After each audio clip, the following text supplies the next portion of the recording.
मैंने देखी है अभी इस महीने अमर सिंह चमकीला।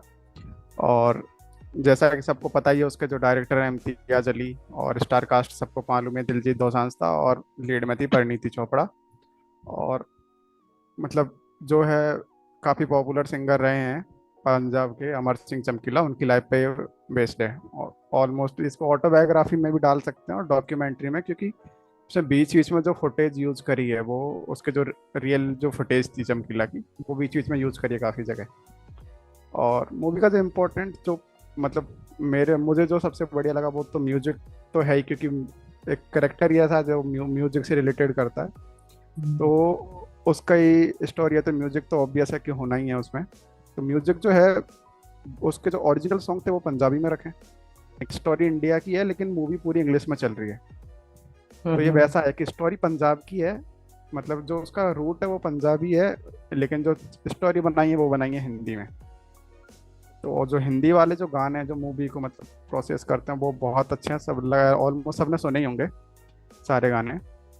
तो जो मुझे जो लगा उसमें अच्छी चीज़, वो ये था कि दिलजीत की जो परफॉर्मेंस थी वो, कि जैसा आप दिलजीत को सब लोग जानते हैं कि एकदम हाई फाई है, पूरा एकदम टसन में रहते हैं, भंगड़ा वाले सॉन्ग उनके ज़्यादा पॉपुलर रहते हैं। लेकिन उससे बाहर आके कुछ ऐसा एक्स्ट्रा ऑर्डिनरी करना कि जिसमें वो आदमी अपनी पहचान ही एकदम ढक ले पूरा कैरेक्टर में घुस के।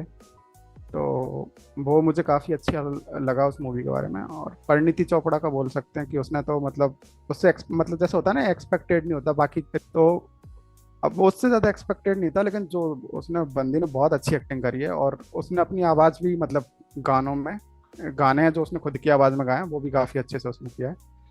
ऑल एंड ऑल मूवी काफ़ी अच्छी है।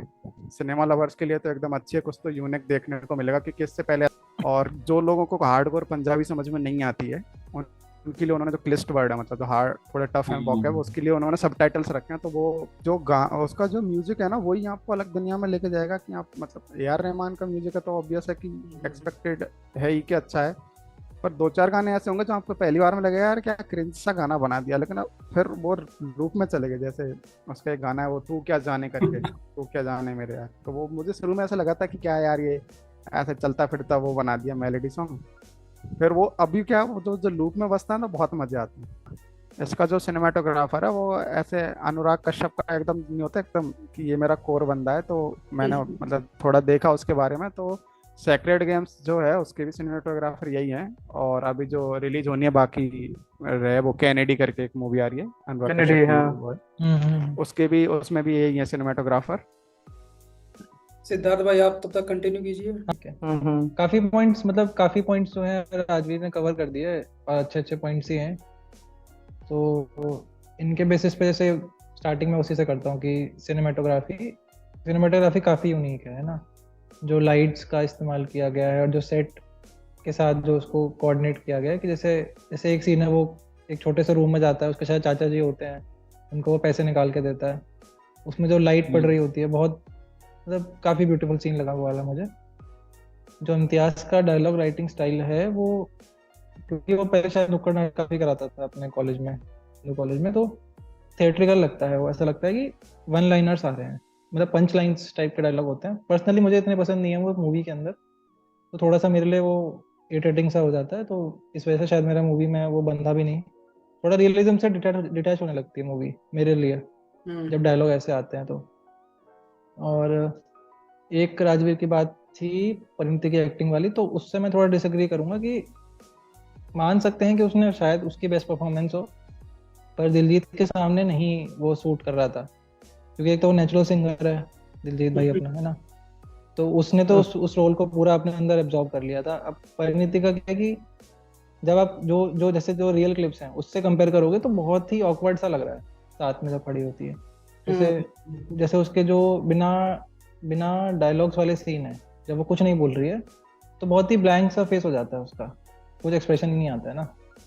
तो थोड़ा सा उसको उस पर शायद काम करने की जरूरत है। बाकी बहुत ही मॉडर्नाइजेशन दिखाया है मूवी में। इससे मेरा मतलब ये है कि जो मूवी का जो स्टाइल है, कि आप सबटाइटल्स जो उसका ट्रांसलेशन कर रहे हो और ये सब, तो अच्छा स्टाइल है काफ़ी मूवी का, ये मुझे सही लगा, न्यू कंसेप्ट मेरे लिए तो आई लाइक हाँ इट। बिल्कुल, मैं भी वही बोला और था कि ऐसा हाँ, लगता है। म्यूजिक म्यूजिक में कोई कमी नहीं थी। म्यूजिक बहुत बढ़िया। यार ए आर रहमान का शायद मेरे ख्याल से म्यूजिक था इसमें। हाँ, ये रहमान यार का। रहमान ए साहब आर का। रहमान और दिलजीत की आवाज, दोनों अच्छा Yes. कॉम्बिनेशन काफी। सारे गाने उसने बढ़िया से गाए। लास्ट का जो गाना है विदा करो, पर्सनली मेरा मूवी का फेवरेट गाना है। मेरे को तो जस्ट हाँ यही था, दिलजीत की एक्टिंग मतलब बहुत ही प्यारी थी। एंड जो उसका रोल था सिंगर का, चमकीला का, वो उस पे काफी सूट कर रहा था। एज ऑफ उसका बैकग्राउंड भी पंजाबी है, तो पंजाबी पंजाबी वो मतलब उसको कहीं भी एफर्ट करना पड़ा होगा एक्टिंग के लिए, बट मुझे तो लगा वो एकदम ही स्मूथ और एफर्टलेस था। उसके बाद परिणीति का रोल मेरे को अच्छा लगा। बीइंग उसका भी बैकग्राउंड आई थिंक पंजाबी है, और ठीक है, उसने वॉइस उसका जो गाया अच्छा ही लग रहा था। और जैसा भी मतलब सॉन्ग्स में उसने गाया है पंजाबी गाना, तो वो कहीं से लग नहीं रहा था कि मतलब हिंदी टच या उसका कुछ है। प्रॉपर पंजाबी में ही लग रहा था गाना, और अच्छा किया उसने भी। और इम्तियाज का बीइंग अ फैन, ये चीज बहुत प्यारा लगता है कि शायद उसने मास्टरी कर ली है इस चीज में कि आर्टिस्ट को किस किन किन चीजों से गुजरना पड़ता है, या उनके दुख क्या रहते हैं, या उनकी लाइफ को किस तरीके से आपको बड़े पर्दे पे दिखाना है। मूवी ओवरऑल एक मतलब रोलर कोस्टर राइड है, जो मेरे हिसाब से है कि इमोशंस के थ्रू आपको लेके जाएगी, हंसाएगी अपने ह्यूमर से। फिर उसके बाद दिलजीत दोसांझ का जो एक्टिंग है वो कितना नेचुरल है, या अमर सिंह चमकीला का जो कैरेक्टर था वो कितना ही बेसिक था। एक मामूली इंसान किस तरीके से उभर के एक बड़े सिंगर के रूप में आता है, अपने स्ट्रगल्स उसके क्या क्या थे, या कास्टिज्म था, या फिर मतलब वो छोटे बैकग्राउंड से था, उसके पास पैसे नहीं थे, और वो एक छोटी फैक्ट्री में वर्क करता था पहले। और एक चीज जो है वो इम्तियाज अली की कि वो मतलब जो लास्ट में लाते लाते सही और गलत का जो इमोशनल डिलेमा दिखाता है, या चीजों को शो करता है कि किस तरीके से इंसान सारी चीजों में फंस जाता है, और आखिरी में उसके पास दो रास्ते बचते हैं, या वो खुद ही से डिसाइड नहीं कर पाता है, या फिर आर्टिस्ट का क्या डिलेमा रहता है कि उनको चूज नहीं कर पा रहे होते कि उनको फेम चाहिए या अपनी रियल लाइफ चाहिए, या फिर उनको जैसे वो थे पहले वैसा ही उनको चूज करना चाहिए वापस से।